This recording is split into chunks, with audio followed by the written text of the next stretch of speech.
Board दावा करत आहे. त्यानंतर एक लिस्ट आम्हाला मिळाली आणि त्या लिस्टमध्ये साधारणतः 156 ठिकाणी वक्फ बोर्डने दावा केलाय. तुमचा दावा कुठेतरी खरं होताना पाहायला मिळतं काय?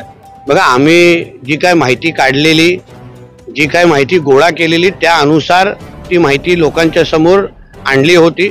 हा एक फार मोठा धोका आहे.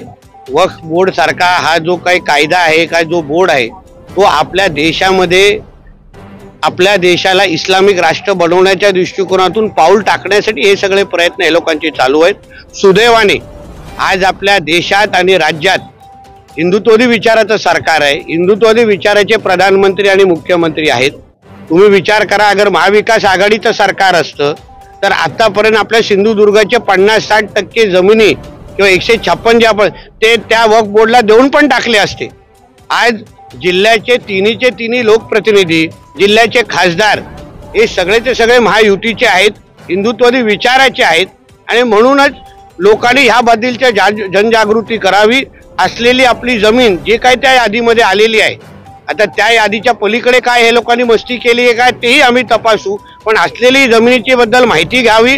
कोण कुठल्या कागदावर तुमची सही घेतायत ह्या गोष्टीवर लक्ष घालावं. संबंधित ग्रामपंचायती, संबंधित अधिकारी, ग्रामसभेमध्ये कुठले कुठले ठराव होत आहेत याही बद्दलची माहिती घेतली पाहिजे. तरच ह्या सगळ्या बाबतीचा विचार करायला पाहिजे. कारण हे मोठं जे षडयंत्र आहे त्या षडयंत्रामध्ये हिंदू समाजाला आपल्या या देशामध्ये कमी कसं करायचं, आकडा कसा कमी करायचा, यावर हे सगळ्या गोष्टी प्रयत्न असल्यामुळे आपण जनता म्हणून, नागरिक म्हणून सिंधुदुर्गच्या जनतेने सतर्क राहिलंच पाहिजे. मी जिल्ह्याच्या जनतेला विश्वास देतो. आमचं सरकार, आम्ही लोकप्रतिनिधी, आमचं केंद्र सरकार असेपर्यंत तुमच्या एकही इंच जमीन आम्ही वक्फ बोर्डला द्यायला देणार नाही, एवढं शब्द मी जिल्ह्याच्या जनतेला देतो. देवस्थानची जागा यामध्ये जास्त प्रमाणात आहे, आचऱ्यामध्ये जागा जास्त आहे. बघा, हाच तो मोठा धोका आहे. म्हणजे आज आपल्या ज्या देवस्थानाकडे आपण सगळ्या आस्थेने पाहतो, म्हणजे मुंबईपासून ते कोकणापर्यंत देवस्थानाच्या छोट्या मोठ्या सगळ्या पूजेला आपण आवर्जून उपस्थित राहतो.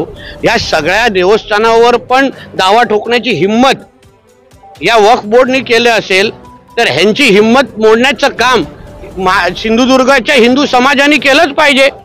आज आपल्या देवाकडे, मंदिरांकडे हे वाकड्या नजरेने पाहण्याची हिंमत करत असतील तर उद्या आपल्या राहत्या घरांकडे पण हे लोक सोडणार नाही.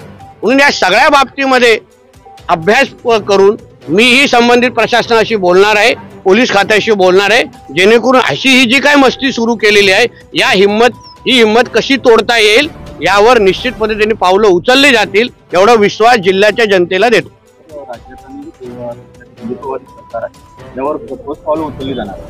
आमच्या केंद्र सरकार म्हणजे आदरणीय मोदी साहेबांच्याच सरकारने वक्फ बोर्ड या कायद्यामध्ये अमेंडमेंट सुचवलेले आहेत, ज्याच्यामुळे हे जे काय ह्यांची मुजोरी आहे, हे जे काय जसं न सांगता कोणाची जमीन घेणं, कुठलाही कोणालाही अपील करण्याची मुभा नाही. आता तुम्हाला आश्चर्य वाटेल, देशामध्ये रेल्वे आणि डिफेन्स नंतर वक्फकडे सर्वात जास्त जमिनी आहेत, त्यांनी सर्वात जास्त जमिनीवर ताबा केलेला आहे.